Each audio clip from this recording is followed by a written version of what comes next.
यार दोस्तों, मैं संतोष कुमार मौर्य बोलता है इंडिया में आपका स्वागत है। आज मैं ऐसे बॉडी लैंग्वेज के बारे में बात कर रहा हूँ जिसका उपयोग बहुत महत्वपूर्ण है।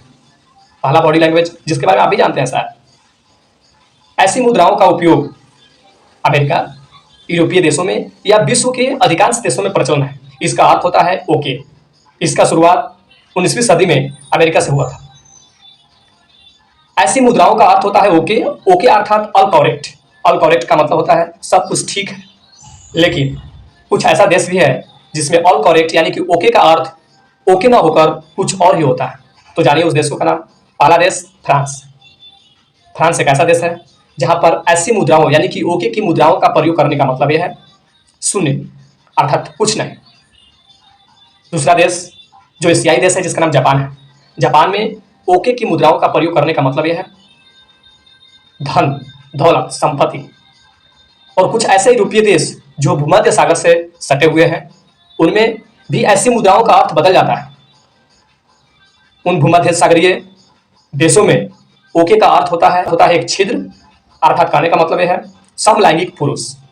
समलैंगिक पुरुष का मतलब होता है दोस्तों ऐसा पुरुष जिसका शारीरिक बनावट हर तरह से परिपूर्ण होता है, अर्थात शरीर की बनावट में कोई कमी नहीं होता है, फिर भी उस व्यक्ति के अंदर यानी पुरुष होने के बावजूद भी दूसरे पुरुष से यौन संबंध बनाने का इच्छा रखता हो, ऐसे व्यक्ति को हम समलैंगिक पुरुष कहते हैं। अंगूठाओं को इस्तेमाल करके दूसरी बॉडी लैंग्वेज जो है ऐसे है, अर्थात कहने का मतलब यह है ऐसे बॉडी लैंग्वेज का उपयोग करने का मतलब लिफ्ट देना होता है।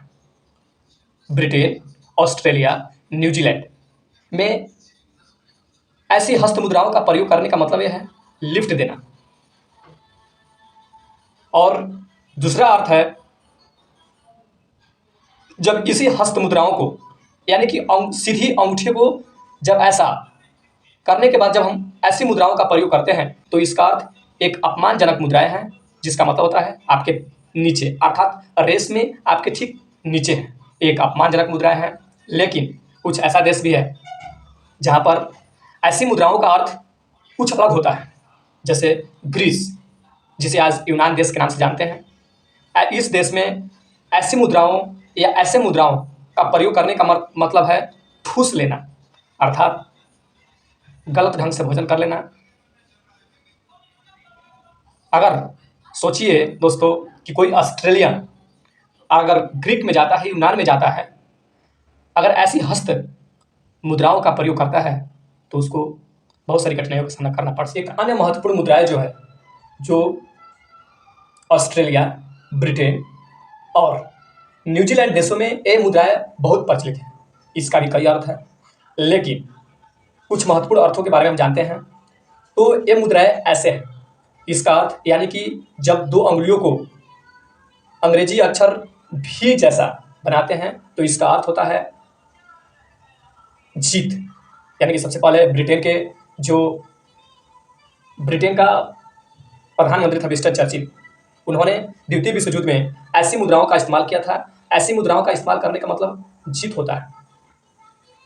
लेकिन यूरोप के अधिकांश देशों में इसका अर्थ दो भी होता है। अरे दोस्तों, अगर हम किसी का दिल भी जीतते हैं तो ऐसे करके प्रदर्शित कर सकते हैं, अर्थात इसका मतलब जीत होता है। मुख्य रूप से ऑस्ट्रेलिया देशों में, न्यूजीलैंड देशों में और ब्रिटेन देशों में ऐसी मुद्राओं का अर्थ है जीत अथवा आपके अंदर। लेकिन कुछ ऐसे यूरोपीय देश है जहां पर ऐसी मुद्राओं का मतलब होता है दो। अगर सोचिए कि हम वैसे देशों में जाते हैं जिसमें ऐसी मुद्राओं का